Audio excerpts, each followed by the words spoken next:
Hello दोस्तों, कैसे हैं आप सभी का स्वागत है आपके अपने इस यूट्यूब चैनल हिंदी की बिंदी में। तो दोस्तों, आज हम रहीम रचनावली जिसके संपादक सत्य प्रकाश मिश्र जी हैं, तो ये उनके पदों को जो है रहीम के जो पद हैं उनको आज हम पढ़ने वाले हैं। तो यूपीएससी के सिलेबस के अंतर्गत जितने पद दिए गए हैं उतने ही पदों की जो है हम व्याख्या करने वाले हैं।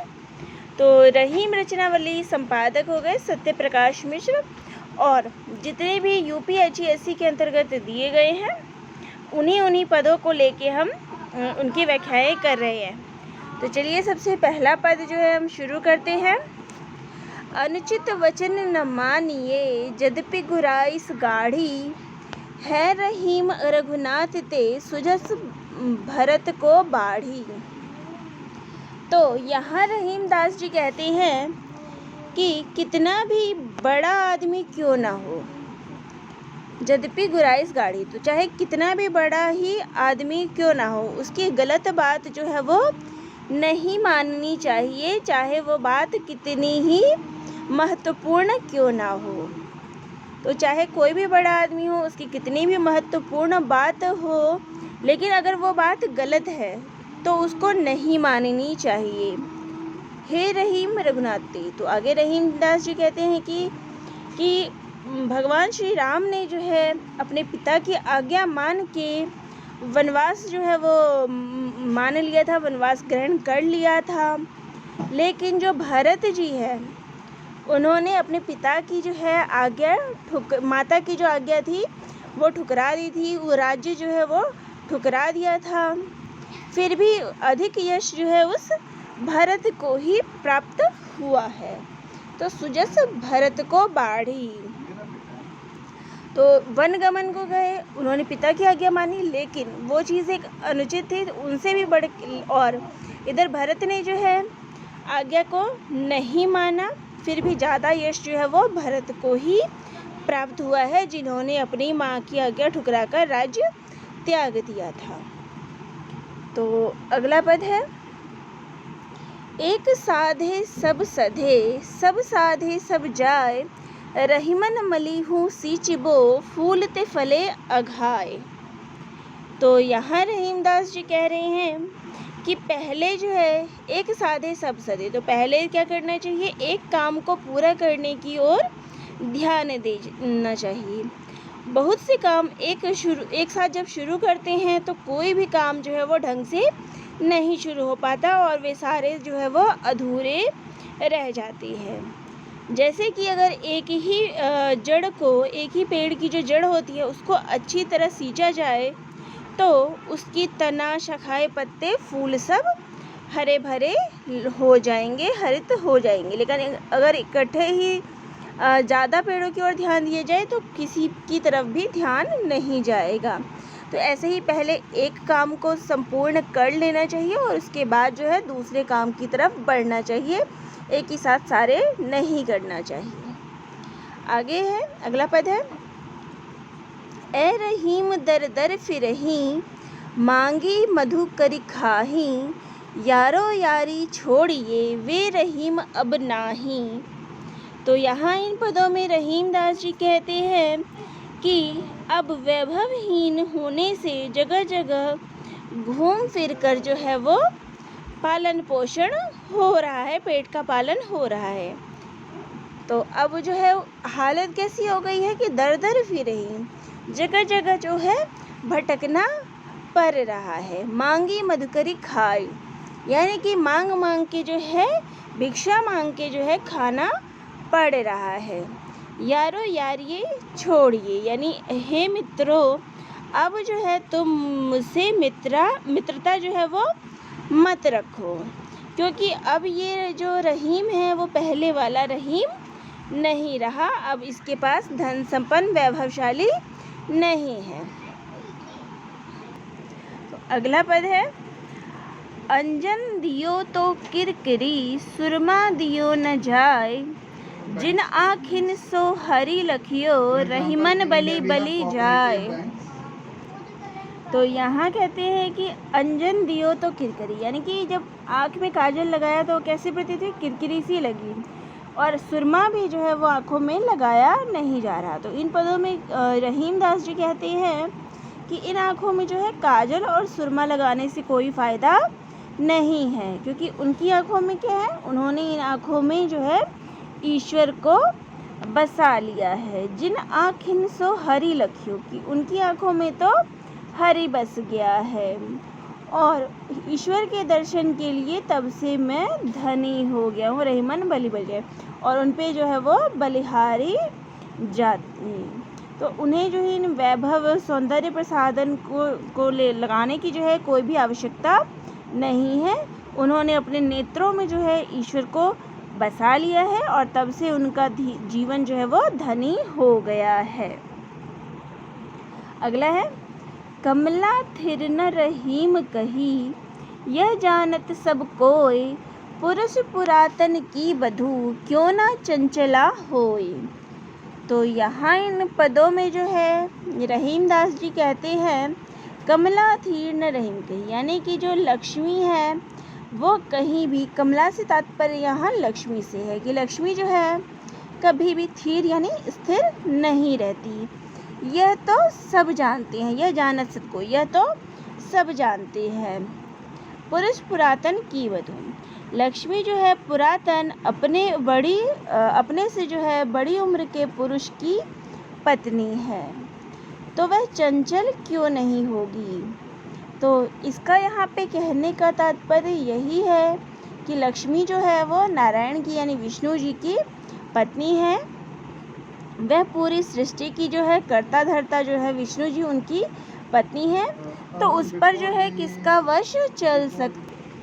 तो यहाँ कबीर दास जी कहते हैं, वो रहीम दास जी कहते हैं कि जो लक्ष्मी है वो कहीं भी स्थिर नहीं हो सकती, और जो ये इस पर लक्ष्मी पर है वो किसी का वश कैसे हो सकता है, क्योंकि वह तो पूरी सृष्टि की जो कर्ता धर्ता है विष्णु जी उनकी पत्नी है, तो उनको कोई अपने वश में कैसे रख सकता है। वो चंचल क्यों है, इसी वजह से वो चंचल है वो।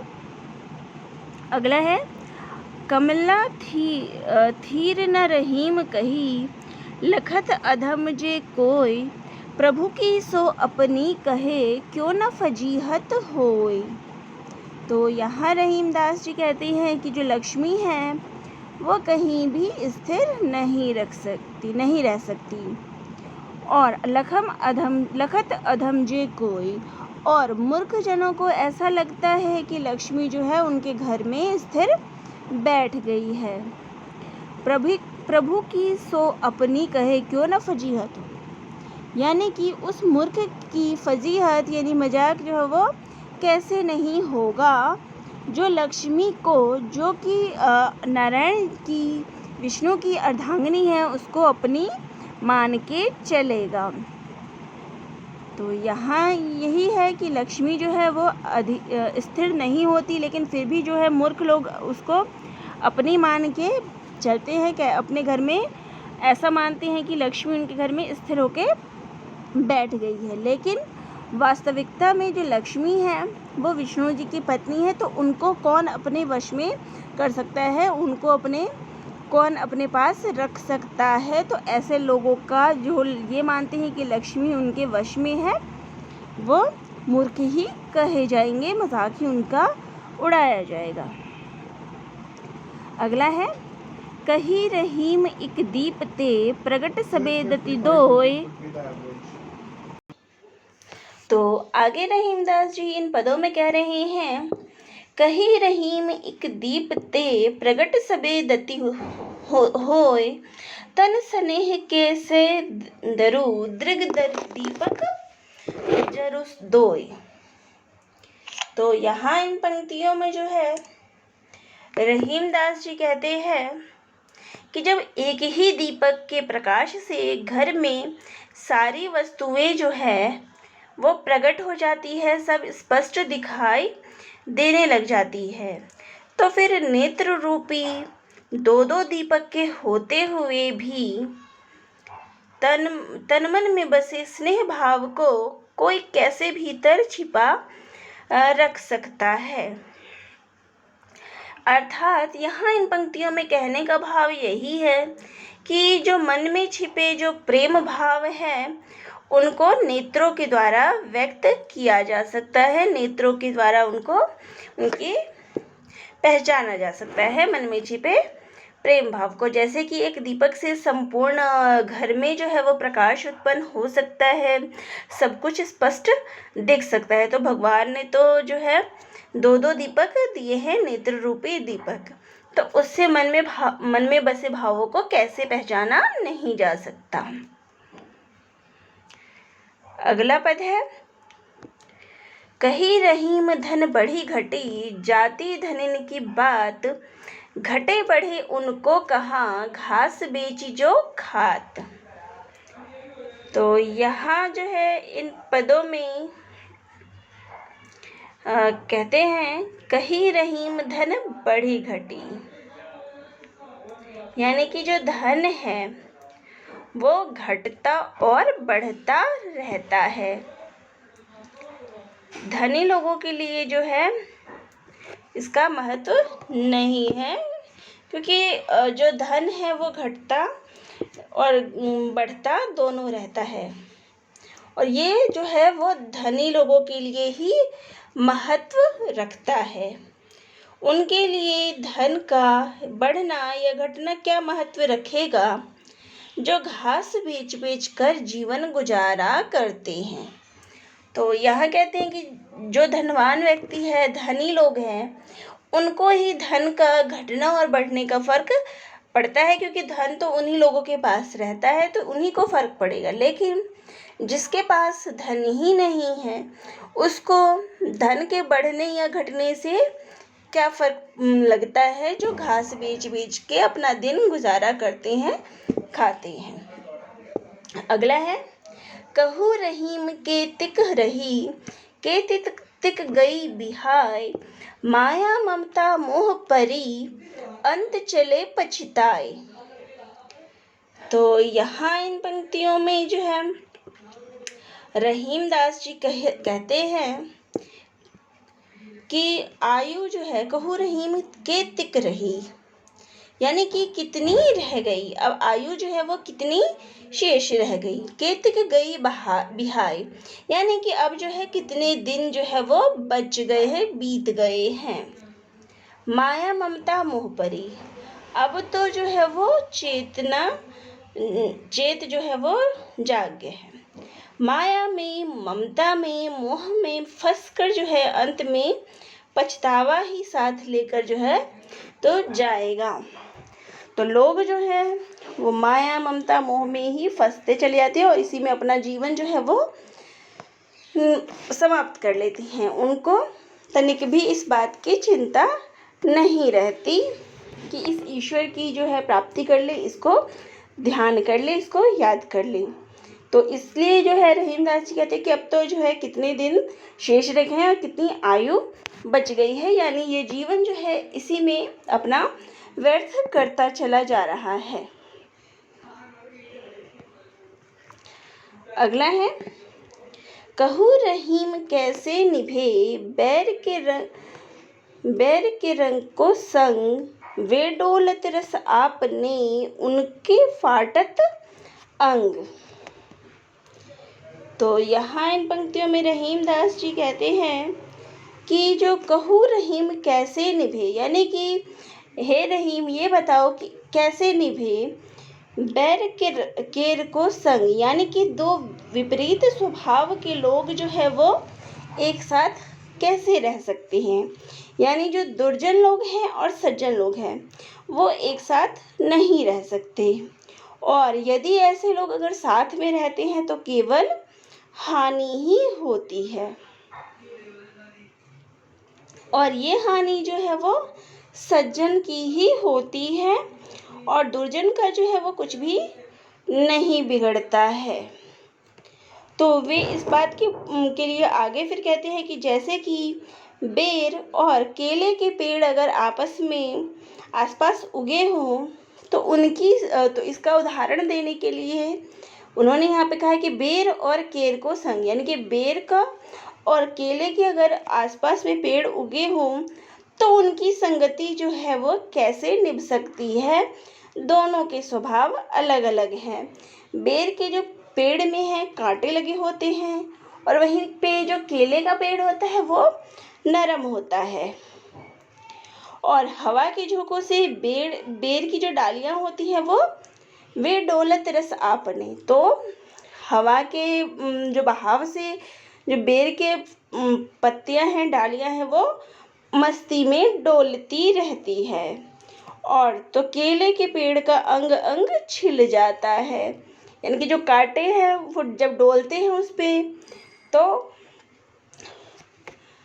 जो केला नरम होता है तो वो उसके अंग जो है वो फट जाते हैं।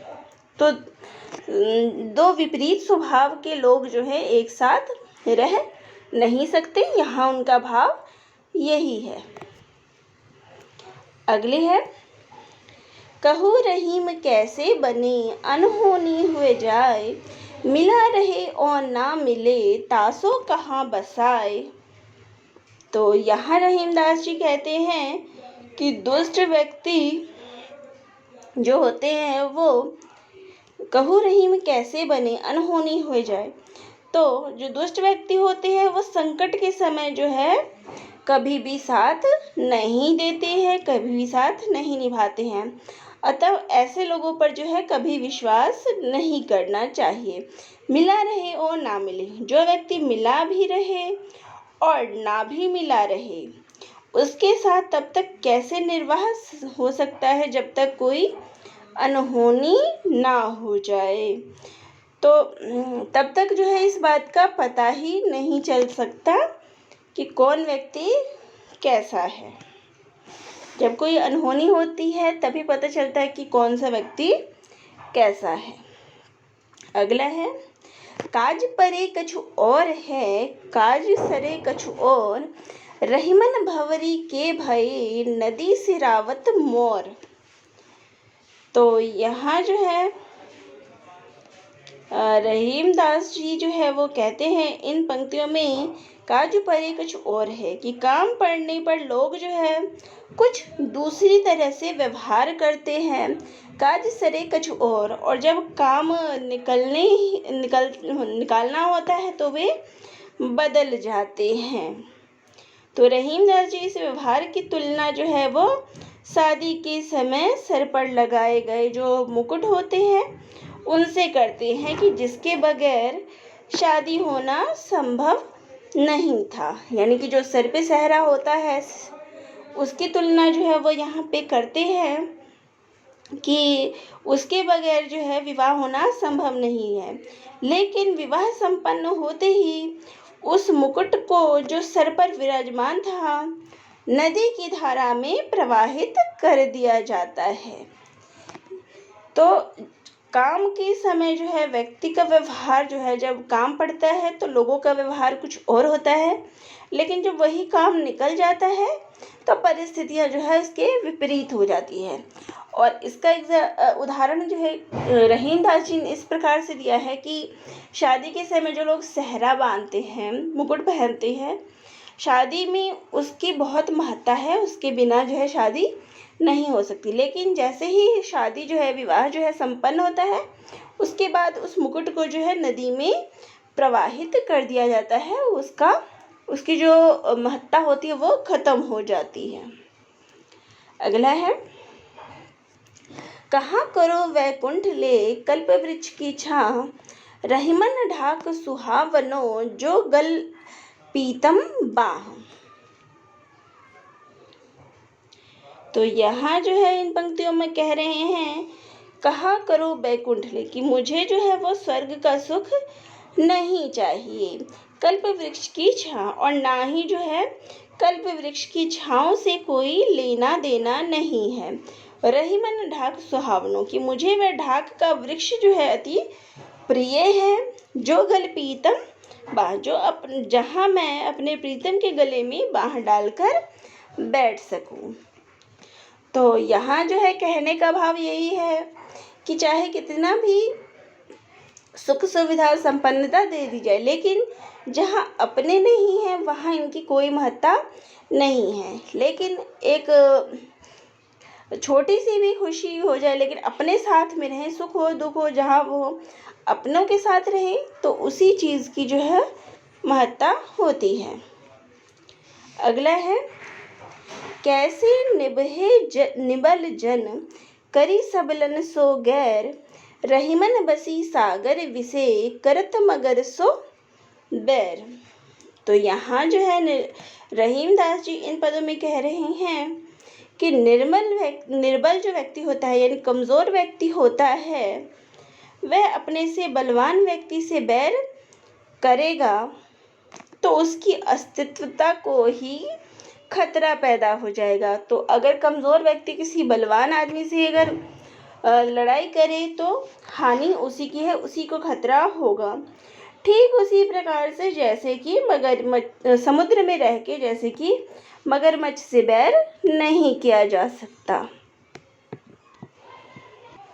अगला है, खीरा सिरते काटिए मलियत नोन लगाए, रहीमन करुए मुखन को चाहियत यही सजाए। तो यहाँ जो है इन पंक्तियों में रहीम दास जी कहते हैं कि खीरा जो है वो हमेशा सिर से काटना चाहिए और फिर जो है उस पर नमक लगाना चाहिए। तो इसी प्रकार से यदि कोई व्यक्ति कड़वा बोलता है, कटु वाणी अगर किसी के मुंह से निकलती है तो उसके मुख को भी इसी प्रकार से सजा मिलनी चाहिए। तो अगला है, तो चलिए दोस्तों आज की जो है यहीं पे रखते हैं। आगे का जो है वो दूसरे पार्ट में इसका वीडियो मैं बना दूंगी। आगे की पंक्तियां हम दूसरे भाग में इसके पढ़ लेंगे। तो आप सभी को ये वीडियो कैसा लगा कमेंट बॉक्स में ज़रूर बताइएगा। अगर चैनल पे नए हैं तो चैनल को ज़रूर सब्सक्राइब करिएगा। तो दोस्तों आप सभी का बहुत बहुत धन्यवाद।